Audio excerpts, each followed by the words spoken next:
కల్వకుంట్ల కవిత గారు తప్ప వాళ్ళ ఇంట్లో అసలు కులగల్ని వివరాలు చేసుకోలేదు.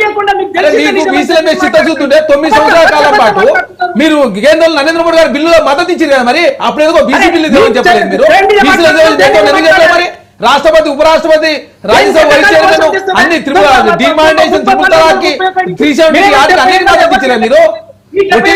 బట్టరాజు మీద ప్రయత్నం చేస్తే అసెంబ్లీ వాకౌట్ చేసి వెళ్ళిపోయారు. మీ గవర్నమెంట్ సార్ చెక్ చేసుకోండి, మేము వాకౌట్ చేసుకుని చెప్పారు కదా, వాళ్ళు వెళ్ళిపోయిన తర్వాతనే కదా బిల్లు పాస్ అయింది అక్కడ. మీరు ఒకసారి చెక్ చేసుకోండి సార్, మేము అబద్ధం చెప్తలేము, ఒట్టినే మీరు మౌలాబద్ధం ఉండేట్లా ఒకసారి చెక్ చేసుకోండి. అబద్ధం అంటే మేము అబద్ధం చెప్తున్నాం అంటే మీరు చెప్పే కరెక్ట్, మేము చెప్పేది తప్పైతుంది. మీరు మాత్రం 9 సంవత్సరాల పాటు భారతీయ జనతా పార్టీ బిల్లులకు అన్నింటి మద్దతు ఇవ్వచ్చు, మీ అవసరాలు తీసుకోవచ్చు. మీరు ఏమైనా తెలంగాణ తెచ్చినోడు, ఎక్కడ తెలంగాణ తెచ్చినోడు కనీసం బీసీల రిజర్వేషన్ పెంచలేకపోయి 7 మండలాలు కాపాడలేని వాళ్ళంటే తెలంగాణ తెచ్చిన చెప్పి ప్రతిసారి ఏదో బూజులో చూపించారు. కాంగ్రెస్ తెలంగాణ ఇచ్చింది కాబట్టి చర్చ జరుగుతోంది. ద్రోహం చేస్తున్నారు తెలంగాణ ప్రజలు. 7 లక్షల కోట్ల రూపాయలు అప్పు చేసి తెలంగాణ ఎండ ముంచి ఆగమాగం చేసింది. మీరు ద్రోహం చేసి మీరు ద్రోహం చేసిన బీసీలని మెడల్ బండి బీసీలో కావచ్చు, పామ్ హౌస్ లో ప్రవేశం లేదా ఆపండి. మీరు తోలుతున్నారు మీరంతా కలిసి ఆలయ నరేంద్ర సస్పెండ్ చేసి, విజయశాంతి గారు సస్పెండ్ చేసి, ఈటల రాజేంద్ర సస్పెండ్ చేసి, డి శ్రీనివాస్ గారు చేసిరు. ఎవరినండి మీరు మాట్లాడతారు? దయచేసి మిత్రమా ఆవేశపడితే కుదరదు. సమానం చెప్పండి. కౌశిక్ గారు దీని మీద ఒక్కసారి అంటే నాకు తెలిసినంత వరకు కౌశిక్ గారు టీఆర్ఎస్ వాకౌట్ చేయలేదు.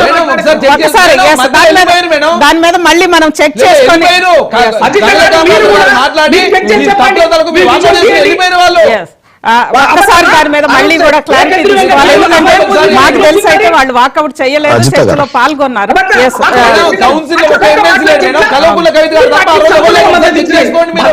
ఇంకా చెప్పిన మాట ఏంటంటే ఇది చట్టం మనం అసెంబ్లీలో చట్టం చేసుకుంటే సరిపోదు, ఇది సుప్రీంకోర్టు ఇవన్నీ కూడా అన్ని రాష్ట్రాల్లో ప్రయత్నం జరిగింది, ఫెయిల్ అయినది కాబట్టి కోర్టులు వివాదాలు న్యాయ వివాదాలు తలెత్తినది కాబట్టి ఇది రాజ్యాంగ సవరణ చేసుకుంటే తప్ప నిలబడదు, 9th షెడ్యూల్ చేస్తే తప్ప నిలబడదు.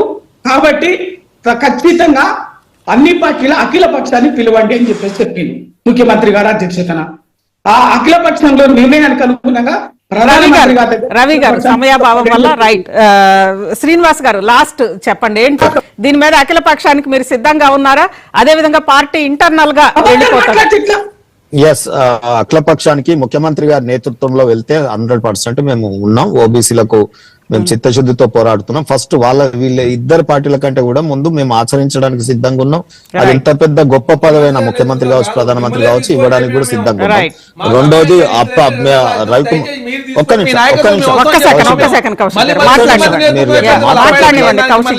ఒక్క నిమిషం, రేపు ఇంకోటి చెప్తారు అన్నిటి మీద మేమేది ప్రభుత్వం చేసేది ఉంటే ప్రజలు మమ్మల్ని ఎన్నుకుంటారు. ఇక మీరెందుకు మరి?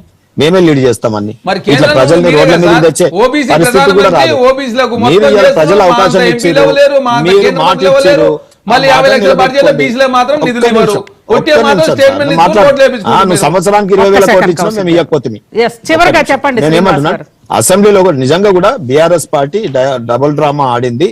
ఒకసారి ఏమో వాకౌట్ చేసారు, మిగతా బిల్లులు సపోర్ట్ చేసారు. ఎందుకంటే అసెంబ్లీలో కాదు కదా, చాలా సార్లు మాట్లాడినాం దీని మీద, చర్చ కూడా చేసినాం. కాకపోతే గంగల కమాకర్ గారు మొత్తం తప్పు అని చెప్పి మేము వాకౌట్ చేస్తున్నాం. చెప్పండి శ్రీనివాస్ గారు. సపోర్ట్ చేశారు. గొంతు దించుకుంటే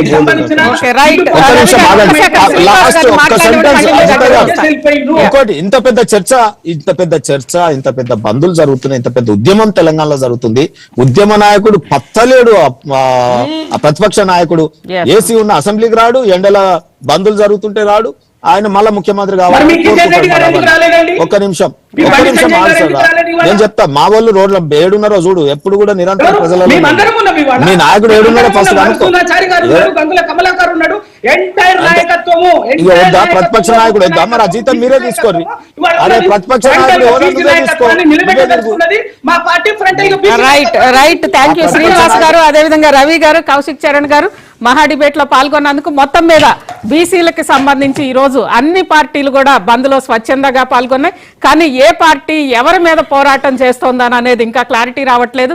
నిజంగానే ఇంత చిత్తశుద్ధి ఉంటే రేపు న్యాయస్థానం తీర్పు ప్రకారం స్థానిక ఎన్నికలకి వెళ్ళక తప్పని పరిస్థితుల్లో ఏ పార్టీకి